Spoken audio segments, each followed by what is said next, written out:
গত ৬ মাসের মধ্যে চলতি জুনে সবচেয়ে বেশি ডেঙ্গুতে আক্রান্ত হয়েছে। গত ১৬ দিনে রাজধানীর বিভিন্ন হাসপাতালে চিকিৎসা নিয়েছেন ১,৮৭৭ জন। ঢাকার বাইরে বরিশালে আক্রান্তের সংখ্যা বেশি। জমে থাকা বৃষ্টির পানিতে এডিস মশা বাড়ছে বলে জানান বিশেষজ্ঞরা। আর এটা ওইটা না, কাপড় ধোয়ার একটাই সলিউশন, চাকা অল ইন ওয়ান। কয়েকদিন ধরে সারা দেশে বৃষ্টিপাত হওয়ায় বিভিন্ন জায়গায় পানি জমে আছে। আবার বাসাবাড়ি সহ নির্মাণাধীন ভবনেও পানি জমছে, ফলে বাড়ছে মশার উপদ্রব। এর মধ্যে এডিস মশা আতঙ্কের কারণ হয়ে দাঁড়িয়েছে।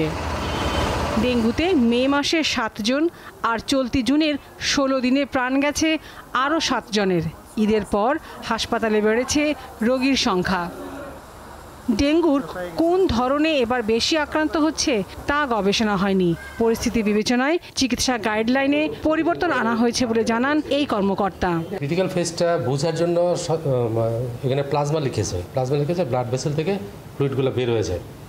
তো এটা আইডেন্টিফাই করার জন্য একটা ইম্পর্টেন্ট টুলস হলো হেমাটোক্রিট দেখা এবং আল্ট্রাসাউন্ড করা, বেডসাইড আল্ট্রাসাউন্ড করে যদি দেখা যায় যে পেটে পানি দিয়েছে বা বুকে পানি জমছে, তাহলে একটা ডাক্তার ইজিলি বুঝতে পারে যে তার ক্রিটিক্যাল ফেজ শুরু হয়ে গেছে। এবং কোন জায়গায় আল্ট্রাসাউন্ড করলে, কোন জায়গায় ফ্লুইড পেলে বুঝবে যে কত ঘন্টা হয়েছে ক্রিটিক্যাল ফেজের, সেটা এই গাইডলাইনে আছে।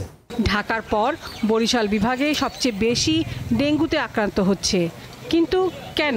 বরগুনা কোস্টাল এরিয়া হওয়ার কারণে, পানি লবণাক্ত হওয়ার কারণে মানুষ, সাধারণ জনগণ বিভিন্ন জায়গাতে তারা বৃষ্টির পানি জমিয়ে রাখে। আমরা যখন নাগরিকদের জিজ্ঞেস করি যে আপনি যে পানিটি রেখেছেন সেই পানিটিতে এখানে এডিস মশা হয়েছে, আমরা এডিস মশার লার্ভা দেখিয়েছি, সেখানে তারা দেখে বলছে যে এগুলো এডিস মশার লার্ভা না, এগুলো হচ্ছে পানির ফোক। জ্বর, শ্বাসকষ্ট ও তীব্র মাথা ব্যথা হলে দ্রুত চিকিৎসকের কাছে যাওয়ার পরামর্শ দিচ্ছেন বিশেষজ্ঞরা। লাবণী গুহ, দীপ্ত সংবাদ, ঢাকা।